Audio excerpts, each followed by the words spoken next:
All right, this level of the Buckles Barometer, this is the next one on our chart, is the -11. Is truth relative or absolute? Is truth relative or absolute? And when you think about that, there's really all things are relative is an absolute statement, so it's self-defeating. Because if I say all things are relative, then it's either an absolute statement or a relative statement, right? If it's a relative statement, then I really haven't said anything because it changed the minute I said it. If it's an absolute statement, then it's one absolute about all things being relative, so it's not even true. And so it's self-defeating. This question, if you recall, was asked by Pilate of Jesus when Jesus said, "For this purpose I was born, and for this purpose I have come into the world, to bear witness to the truth." And so, you think about that's the focus, right? Everyone who is of the truth listens to my voice. And Pilate said to him, "What is truth?" And so that's the question that we're going to be dealing with today. Scripture obviously was dealing with it. Movies deal with it. I don't know if you remember this movie. I don't know if I ever watched this movie, A Few Good Men. You want the truth? You can't handle the truth. He shouts it in a courtroom scene. So we've got to define relativism. What does relativism mean? It's the doctrine that knowledge, truth, and morality exist in relation to culture, society, or historical context and are not absolute. So the definition of relativism is there is no absolutes. And truth, interestingly, I was thinking about that this week, and I'm not sure I'm going to be developing this idea as I think through it.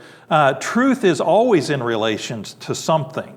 If it's in relation to God, He's unchanging. James 1:17 says, the Father of lights, with whom there is no variation or change or shadow due to change. God doesn't change. So if truth is in relation to Him, then it doesn't change because He doesn't change and therefore is absolute.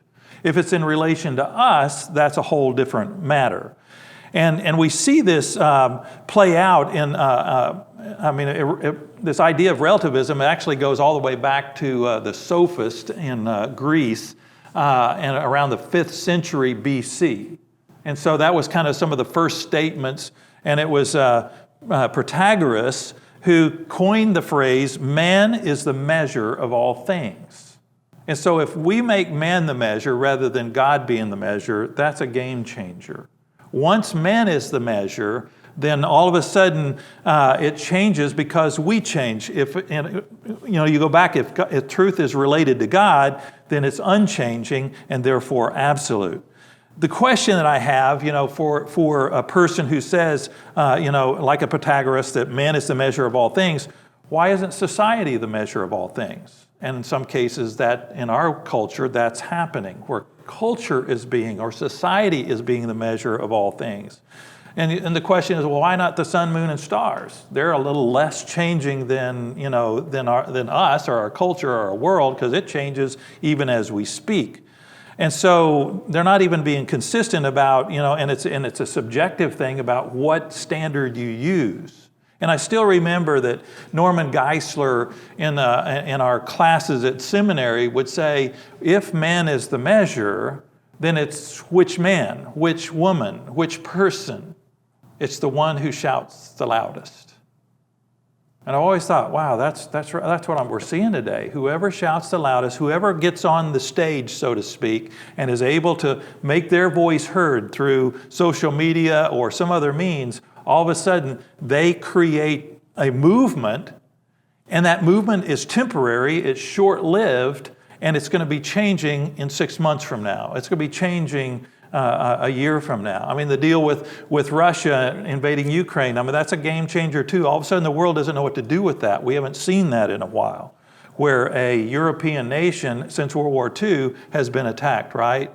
Those kind of things make bigger changes than we can imagine.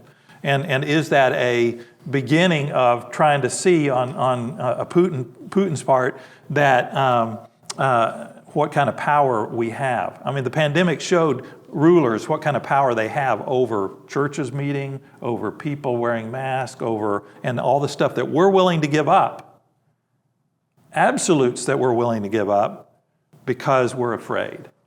And so I think that's really eye-opening to us.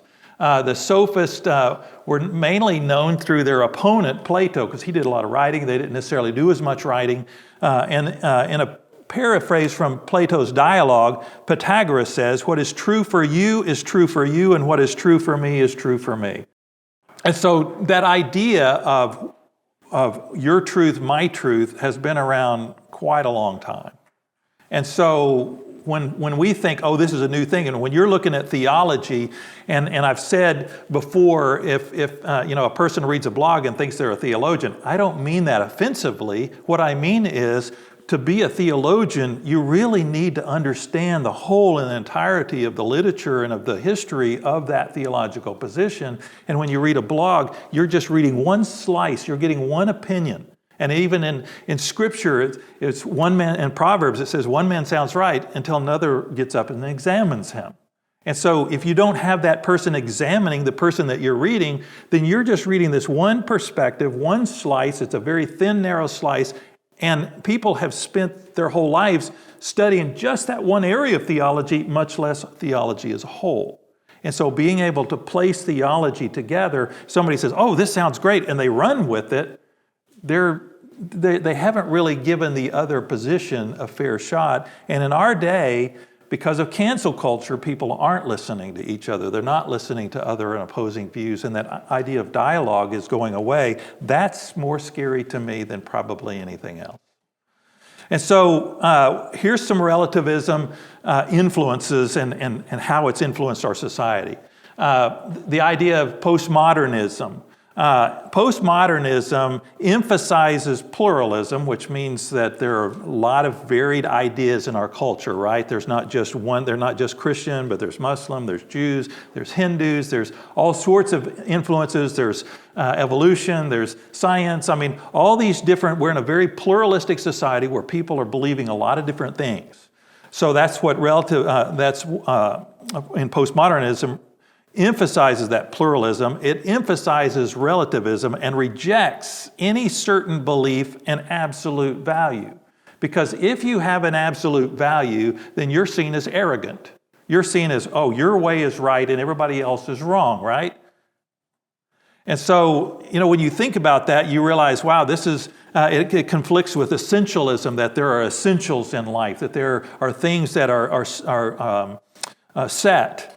And the interesting thing is this definition that I was reading said it considers human identity to be a social construct. And we're seeing that now in our society in a big way, where people will struggle with gender issues. In the past, your gender issues were based on biology, and so they were seen as absolute. They were cisgender. Everybody was cisgender in terms of what they believed to be the truth. Well, now, because people are saying, oh, it's what I am on the inside, not what I am on the outside, and therefore they try to make it's interesting that they try to change the outside to fit with what they see on the inside, but it becomes very subjective, it becomes very personal, and so truth becomes this thing that has impacted even what people think that they are. The change from modernism, which was before postmodernism, was modernism emphasized the realities and discovery of realities, whereas in postmodern, it's the creation of realities. And so that's a big shift in terms of thinking, because before you would say, oh, I just need to discover what's absolutely true. Now you're saying, oh no, I want to create what is true. And so it's a whole different perspective. Modernism believes in certainty, necessity, and the meta-narrative, whereas in postmodernism, it values the relative things that differ from culture to culture. And so anything is up for grabs. Everything is up for grabs. What you believe, what you hold. And we're going to see this, and it's going to play out in our society in ways that we couldn't even imagine, because we have one, very creative society. Two, anybody can speak up because of social media. And three, because of the internet, they can research anything and they can come up with ideas that some of them have been around a long time, like relativism. But people will begin to embrace and begin to bring in some of those ideas that have been around a while, and we're going to see such rapid change that it's going to make our head spin. It's hard to keep up. It's just hard to keep up. And you'll see that with theologians. It's hard for them to keep up with the most current things because our world's changing so quickly that sometimes there's not answers yet. And here's what I found, though. The reality is the answers are there. It's just figuring out how to apply the answers we already have to the issues that are still coming up. We don't need to come up with new answers. God has truth, and He's given it to us. We have sufficient amount. We just got to figure out, oh, I see, this is how this applies to this situation. We see it in critical theory. That's become a big deal. It's been in the election even, where it's become a issue that's going back and forth. Is this going to be on the platform, not on the platform? Is it going to be taught in the schools? I mean, all of those kinds of things. The interesting thing is one of the biggest alarming things is the idea of what is truth. And the idea of truth in critical theory, and I'm talking about critical theory, not just critical race theory, but critical theory, which is the underlying theology or underlying philosophy of critical race theory, and that is the story of the oppressed. Because the idea of critical theory deals with the oppressed and oppressor. That's why you see it being referred to as Marxist or communist. And you'll see those terms, which are very pejorative, very anger-inducing. And so you think, no, let's just get down to what is truth in critical theory.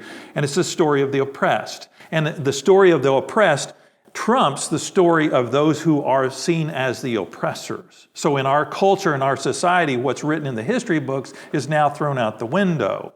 Because it's seen as, the people who write the history books are the winners of the story, right? The winners of battles. They're the ones that write the history, and they're the good guys, and the other people are the bad guys. And so we see that in culture and in history. It's like, no, we got to rewrite this thing. We need to turn this thing upside down and put it on its head. And the story of the oppressed is now what we want to listen to. And there is a truth to the story of the oppressed, isn't it? And I haven't quite figured out how to verbalize that, but there is some truth even in relativism. And so we have to kind of figure out what are those truths and how do they relate to absolute truths. Well, in the story of the oppressed, it's, Scripture speaks about those who are oppressed and speaks about how we're supposed to respond to them. And so there's some absolute truths that need to be heard in relation to oppression.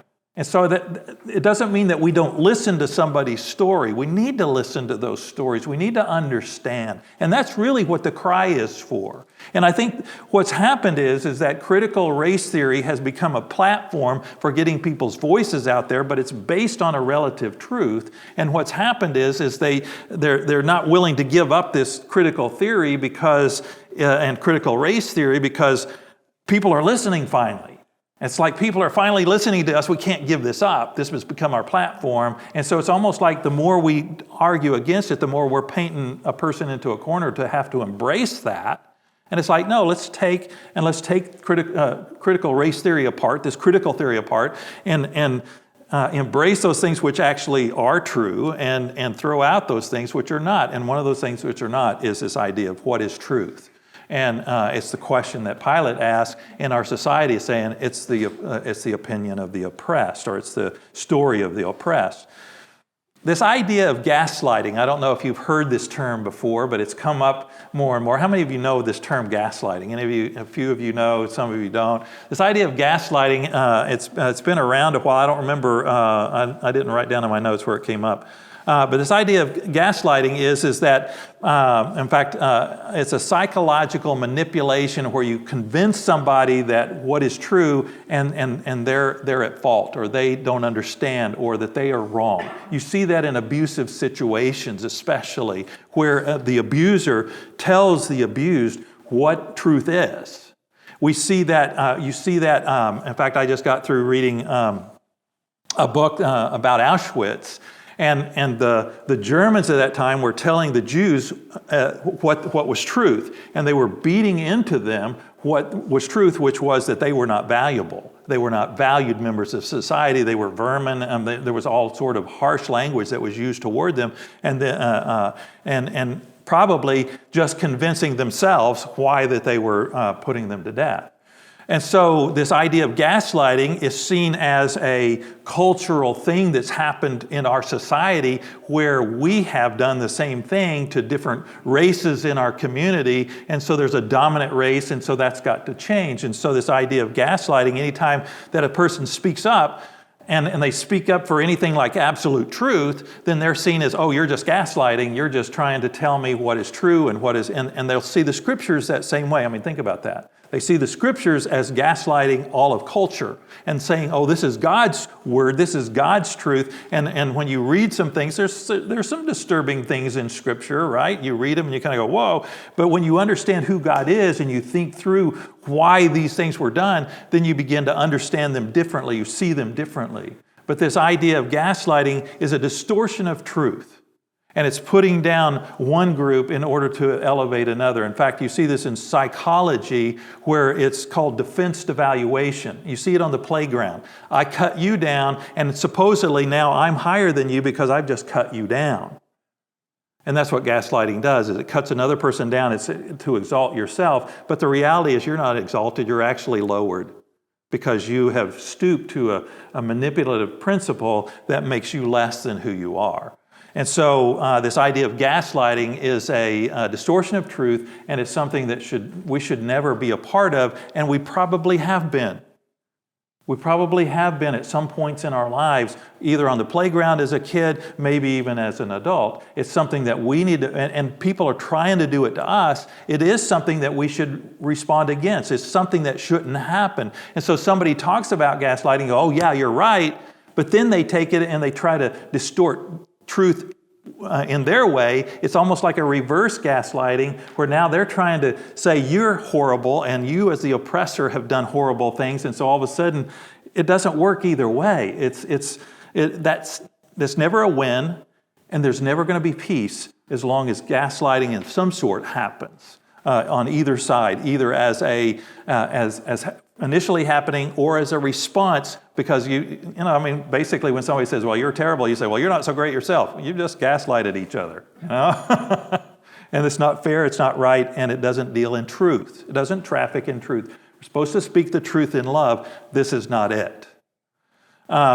There's also socially constructed truth. And I know we've talked about this a little bit already, but for critical theorists especially, it's the society itself in which we grew up forms our perspective of the world, including what we believe to be true. Therefore, much, if not all, of how we conceive ourselves as human beings is entirely dependent on our society as opposed to objective truth. Critical theorists will claim that categories such as gender and race are social constructs with norms attached to them. In order to gain a more equitable society, norms must be changed. Existing norms must be problematized and replaced with new norms. And that's what we're seeing. We're seeing those new norms being put into place. And what's happening is they're saying that we've messed up and our society has gaslighted us, and therefore we need to change it. But what you end up doing is you throw out the baby with the bathwater. You throw out truth because of a distortion of truth. And it's like, no, there's a reason why it's a distortion of truth, because we do have a standard of what truth is. Even those who are saying this have an idea of what truth is in their minds. Because truth is, God has placed in us this idea of conscience. He's given us His Word, which helps us to understand what truth is. We see it in our society. Why does somebody say you shouldn't be bullied? Well, that's an absolute truth, right? How can, if I say it's a relative truth, well, my society right now is going to get on to me. But the reality is, if you say it's relative truth, that truth is relative, then you don't have a right to tell me what's bullying and what's not bullying. And so all of a sudden we got a society that's trafficking in absolute truths, but saying they're not. And you can't have it both ways. What's good for the goose is good for the gander. And so we need to think through and process through how this is impacting us, how it's impacting our kids, and how it's impacting everything that we believe and understand. In progressive Christianity, they have there's actually 8 points of progressive Christianity. I didn't know that few months ago, but I didn't know that actually existed. I knew some of their points, but I just didn't know that they actually had them formalized. And so they have the eight points of progressive Christianity. This is number 5 in that. And it's they find grace in search for understanding and believe there is more value in questioning than in absolutes. And so they're saying questioning is the higher value. Absolutes is a lower value. And so you begin to realize, wow, that's why progressive Christianity, what's called progressive, is actually regressive.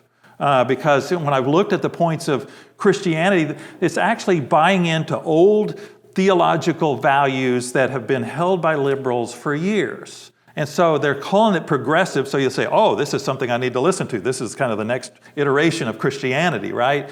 But it's actually not a progressive thing that they do. I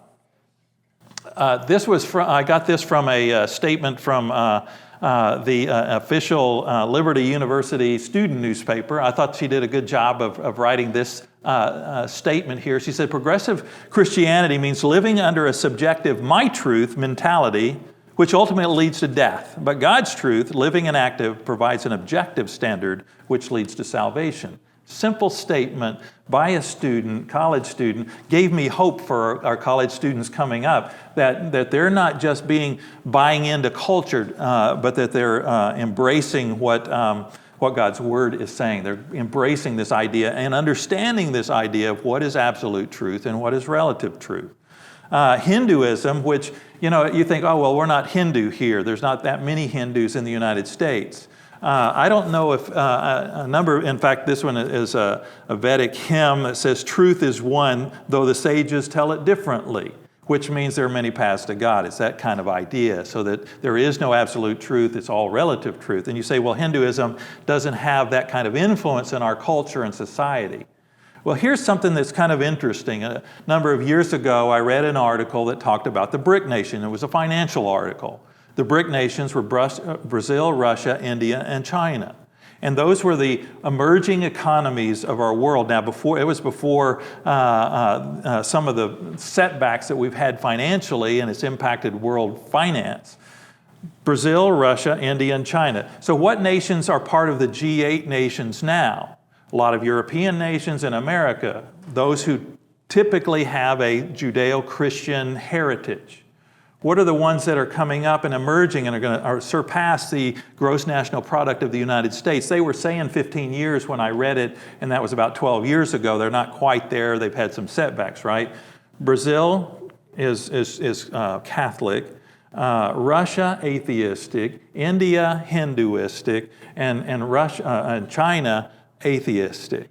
So what is going to be the primary emphasis now financially and influence in our culture? Those are going to be the influences. Hinduism is going to be on the rise. And Hindus are beginning to take over more and more of the political offices in northern India, and they're persecuting Christians more and more as we go. In 2010, I could go on a tourist visa and I could share openly. Now I cannot. That's not possible. They've cracked down on that, and even if I'm not, even then I couldn't evangelize, but I could talk to other pastors. Now that's becoming more limited as well. They kicked out Compassion International out of India, which was Compassion's largest country, largest number of people and kids that they were impacting. Also in Hinduism, this is Ramakrishna. He believed that all faith traditions could provide paths to God consciousness, union with God with no distinction between self and God, providing a uniquely expansive repertoire for his teaching. Interestingly, is this idea of relativism in those societies doesn't solve their social issues, because cultural relativism, as applied to human right law in those two countries, in those areas that have Hinduism or Islam, it's being used as a tool for promoting degradation and marginalization of women in Hindu and Islamic societies. And so it's not solving some of their social issues, and it's not solving this issue of oppression, and interestingly, using relativism rather than absolutes. So if there's somebody that's saying, oh, this is the better way, it's got its own issues, it's got its own problems.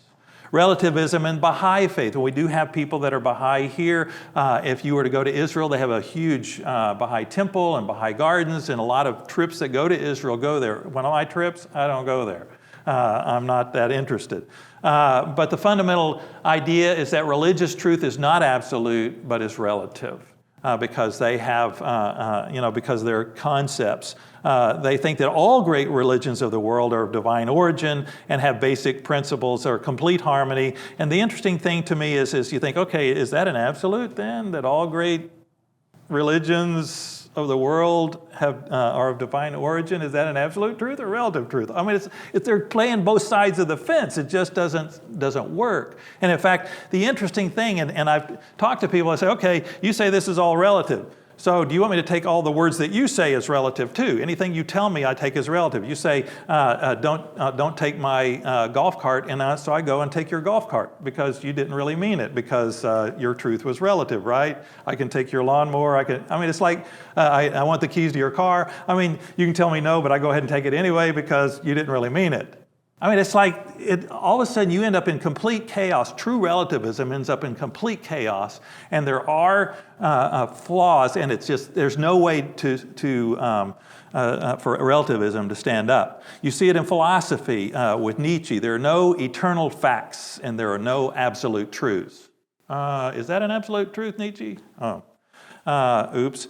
We see relativism in physics, and we see one of the great, Albert Einstein is the one that brought it into that realm.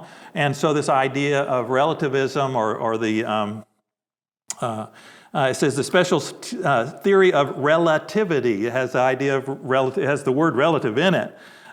First described by him, was merely a statement of the realization that we are wrong. Distances in space and time are actually relative. They change depending on how fast you're moving. And he would use an illustration similar to this. Amazing. I can't believe that somebody on a subway was playing ping pong. They had this little tiny ping pong table, and I got the picture, and I thought, oh, that's an incredible picture. I love that. But this, if a person is playing ping pong, and you're sitting here watching them playing ping pong, the ball's just going like this, right? But if you're standing in the subway station watching the thing go by, it's going 30 miles an hour, 40 miles an hour. It's not just going this little 2 miles an hour, whatever speed a ping pong ball goes, right? And so that was his idea. That was Albert Einstein's idea. It's all depending on your point of reference. The trouble is the speed of light and other absolutes equally apply. So just because I'm standing and it appears to be going faster because it's going 30 miles an hour rather than 2 miles an hour, it doesn't change that there are some absolutes that impact all of those things. The speed of light, all of those things are impacted. And in fact, he says the general theory, because he has the special theory of relativity and the general theory. The general theory of relativity was essentially the recognition that, in fact, neither the acceleration nor gravitational field experienced by an object are absolute quantities. Accelerations can transform into gravitational fields and vice versa, depending on your perspective and the path you take through time and space. So it's all relative to who? You. All of a sudden, you've ended up with exactly what Pythagoras was saying, that man is the measure. That's basically what Einstein was going with, but it's impacted a whole generation of science, right? And so, but the interesting thing is, even Einstein would describe several qualities to time and space which are absolute. The distance between two events, in space-time, the energy momentum of an object, and the speed of light. And so it's like you're playing both sides of the field. You're saying there's relativism and absolute. Well, yeah, there are some things that are relative to me. And those certainly are truths, but they are tied to, every one of them tied to absolute truths. The speed of light didn't change no matter what the speed of the ping pong ball appears to be for me. So you have this, we saw the definition of relativism and some of the influences where that's impacting our culture and society. But then there are absolute truth. And this idea of definition of absolute is a value or principle regarded as universally valid or able to be viewed without relation to other things. And that's where I was kind of thinking through this the last few weeks even, where I was thinking, well, it is relation to God. It may not be relation to changing things, but it is relation to God. That truth is related to Him. And you'll see where I'm going with this.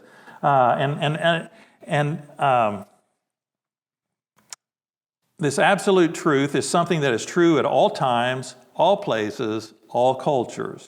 And absolute truths are not discovered. Remember when we were looking at relativism or postmodernism, the idea of created truths, well, they're not created or invented. These are truths that are discovered by us that we see in our world around us and in God's Word.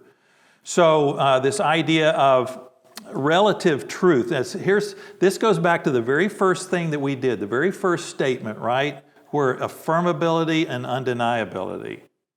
And that's why it was important that we lay that groundwork. Because if relative truth is unaffirmable, if I say all truth is relative, I've just made an absolute statement about truth, and so it's unaffirmable. I cannot affirm that relative truth exists. When you go to absolute truth, if I say absolute truth does not exist, I've just made an absolute statement about truth, and it's undeniably true that absolute truth exists because I can't deny it. I'm making an absolute statement in order to disprove it, therefore undeniably absolute truth exists. So logically, it's amazing when you look at that and you kind of go, wow, that's a simple statement. Yeah, but when you look at logic, there's so many things that are very simply understood, very simply stated, that they have a lot of complexities addressed to them, but when you boil them down, unaffirmability and undeniability as tests for truth. We need to have good tests for truth. That's why that was the very first foundational step. And what you'll find is in our world, if you don't understand undeniability or unaffirmability, and you begin to see all these different ideas regarded to critical theory, regarded to postmodernism, whatever it is that you see, it looks good from the outside, but then when you ask this simple question, all of a sudden you realize it breaks down. It doesn't stand up. And so it's very important for us in our own faith to understand that. It's some of the soft underbelly of our Christian faith that so many people don't understand, and so they see something, it looks good, and they go for it. And it's exactly what Eve did. The fruit looked good, and she went for it, and it was the wrong thing. And so we need to understand that, and if we understand that, and it'll take you a while, this is some of the things that you're going to kind of wrestle with as you process this. And at first you go, but wait a minute, what about this or what about that? That's the kind of questions you should be asking.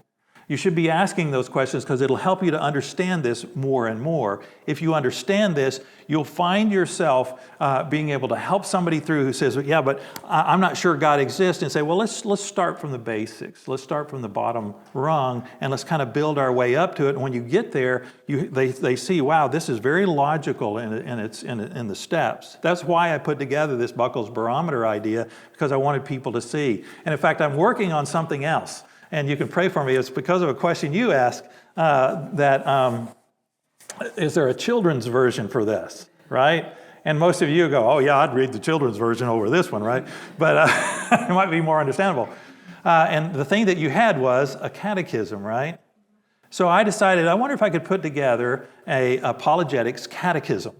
And so I'm working on that, an Apologetics Catechism, where I just ask simple questions, and instead of starting from minus 45 and working its way up, I'm going to start with the first question and just kind of work my way down. I'm intentionally right now not reading some other catechisms because I don't want to be unduly influenced by those. I'm going to read them after I've kind of put it together somewhat. And I'm trying to keep it just as simple as possible, where you just a simple question, simple answer, and then it'll have a verse or something, where just a little bit.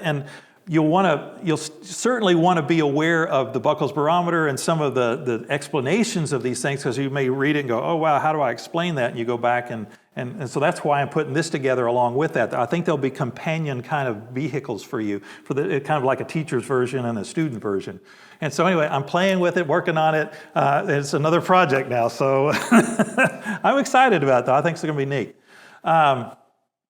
So here's, when I think about truth being relative to Christ and relative to God, John 1:17, for the law was given through Moses, grace and truth came through Jesus Christ.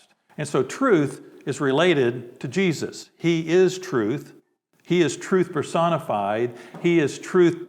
Truth is defined by Him and in Him. You see that in the Spirit. The Spirit is truth.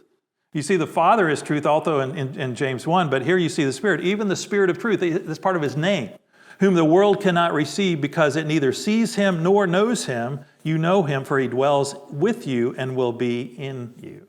And that's something that as believers in Jesus Christ, in the New Testament era, we have the Spirit residing in us, which the Old Testament saints did not have. That was only a special thing that a few believers had, those who are either prophets or kings or different positions, but the average rank and file believer did not have the Spirit residing in them. That was something that came along. This is the time of the Spirit, the age of the Spirit, where we have the Spirit of God. They could even lose the Spirit. You see that in Saul, where it says the Spirit left him and an evil spirit began to go after him. And then you see that in Psalm 51, when David sinned, it says, please don't take your Spirit away from me. I don't have to pray that.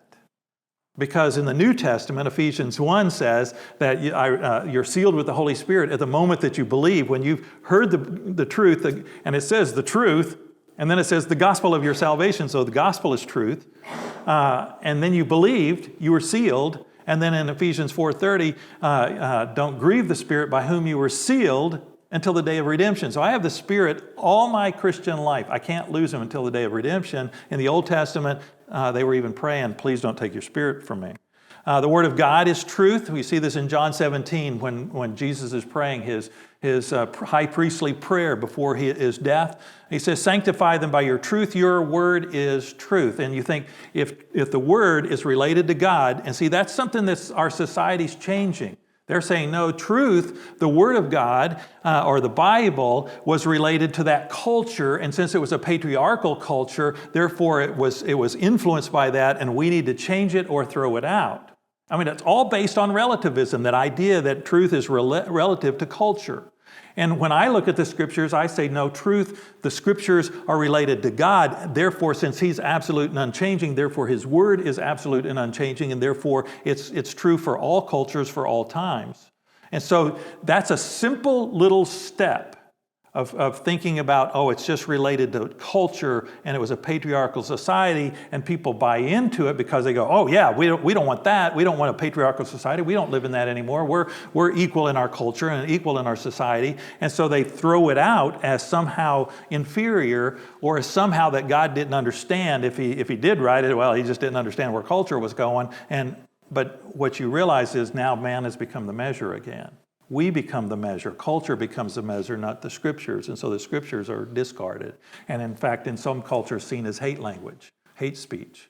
And I think Canada I knew they tried to pass it as hate speech. I don't know if that's happened yet for Canadian culture, but they certainly are seeing it that way. And I think it's not long before our culture is going to see it the same way. There are people that already do. And so the gospel is truth. In this one, you see the verse I mentioned in Ephesians 1. In Him also, when you heard the word of truth, what is that? The gospel of your salvation. And what was your response? And believed in Him. What happened? You were sealed with the Spirit of promise, who is a guarantee. In other words, not going away. You can't lose the Spirit.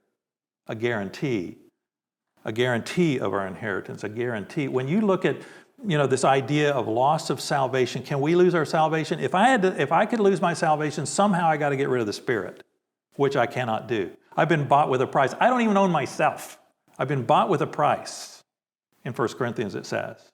And so I can't get rid of myself. I can't get rid of the Spirit. Therefore, I cannot lose my salvation. It's a simple statement when you look at it and you kind of go, yeah, but what about this? Yeah, there's a lot of attendant questions with that.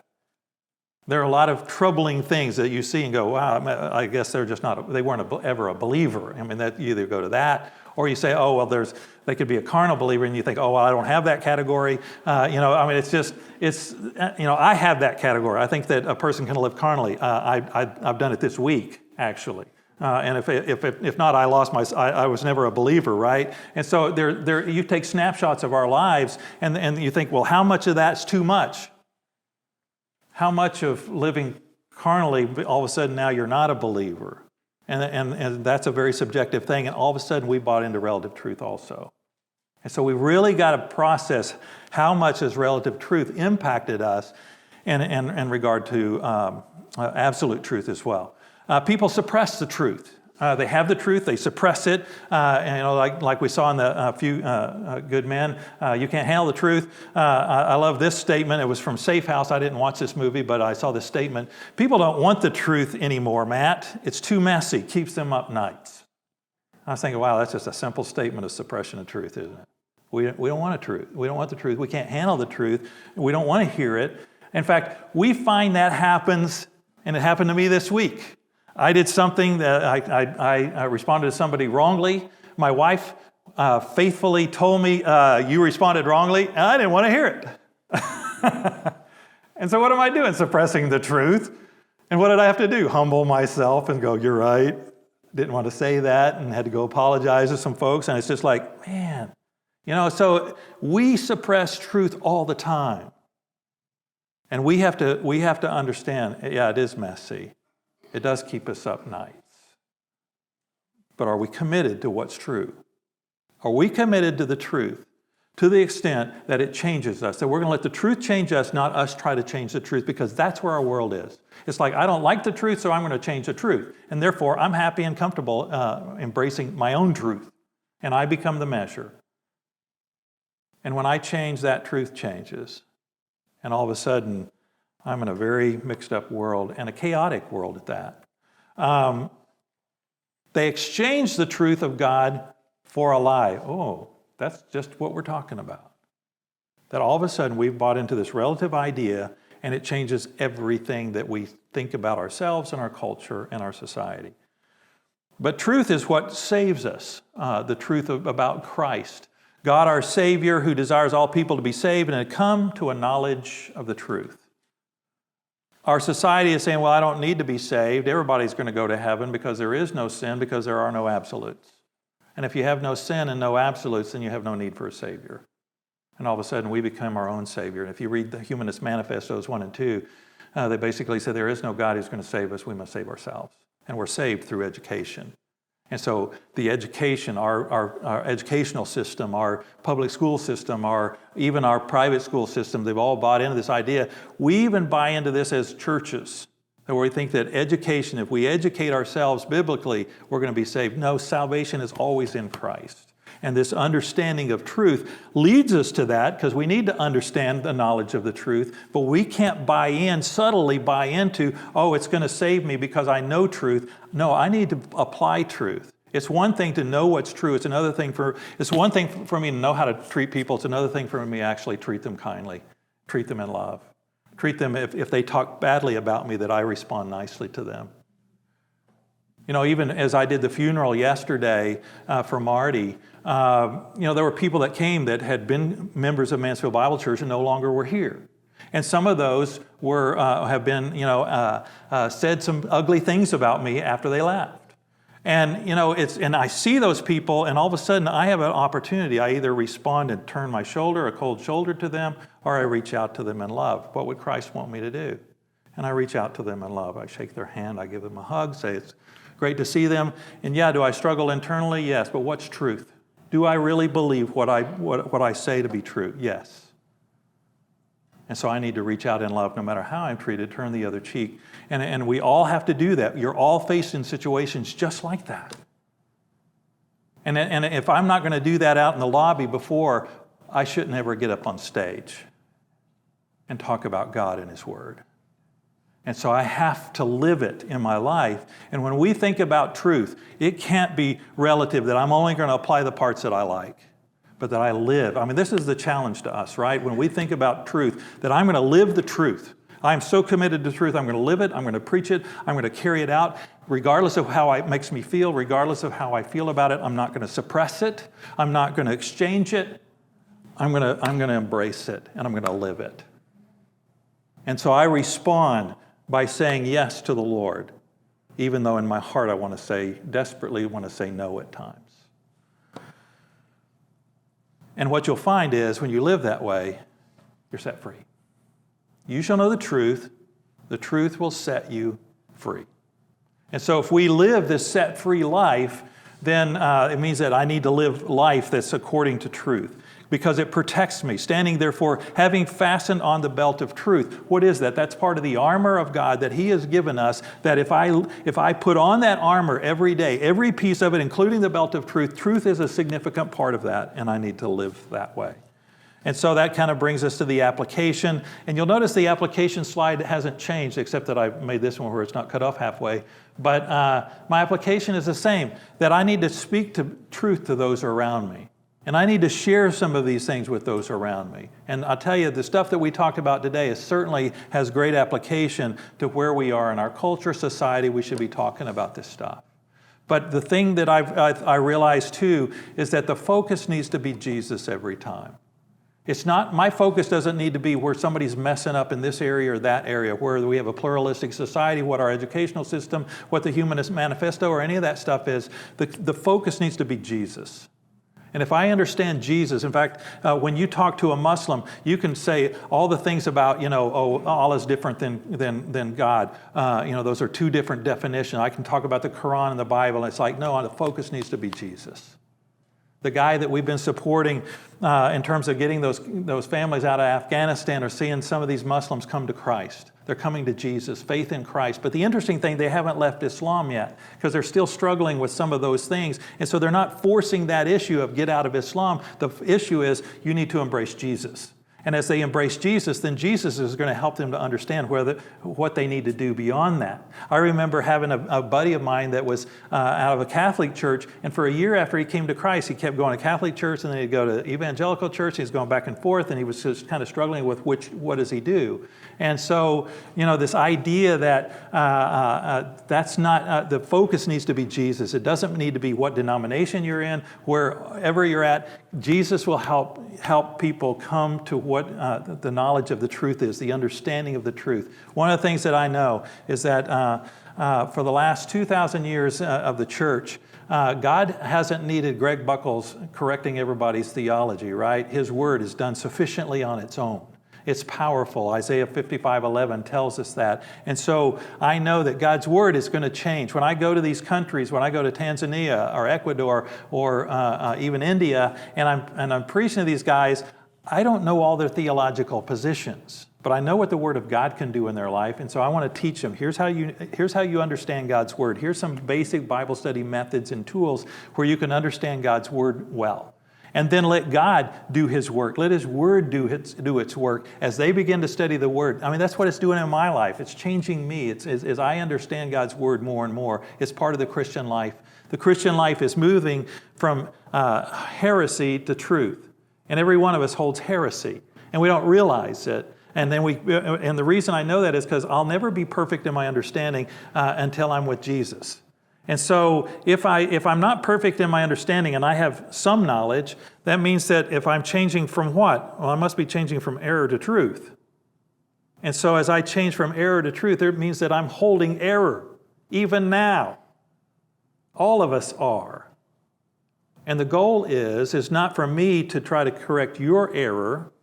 My goal is for me to live according to the truth. And as we talk and discuss, I share with you what God has shown me out of His Word. And God's Word helps you to see where you may be in error as well. And it may be that we point out that with one another, but we have this dialogue that's ongoing. And so evangelism, we think, and our discipleship, we think is just a one conversation deal. No, it should be a lifelong conversation that we have with one another, where we are committed to embracing the truth, God's truth, that's based in Him, that's based in Father, Son, and Holy Spirit, the triunity of God. And so when we think about these issues, this is of truth and relativism. We need to understand God's the one who is truth. I mean, you've got to come to terms with that. Do I believe that God is truth? If he is truth and man is not the measure, then it's him who decides what is moral and what is not, what is right and what is not me.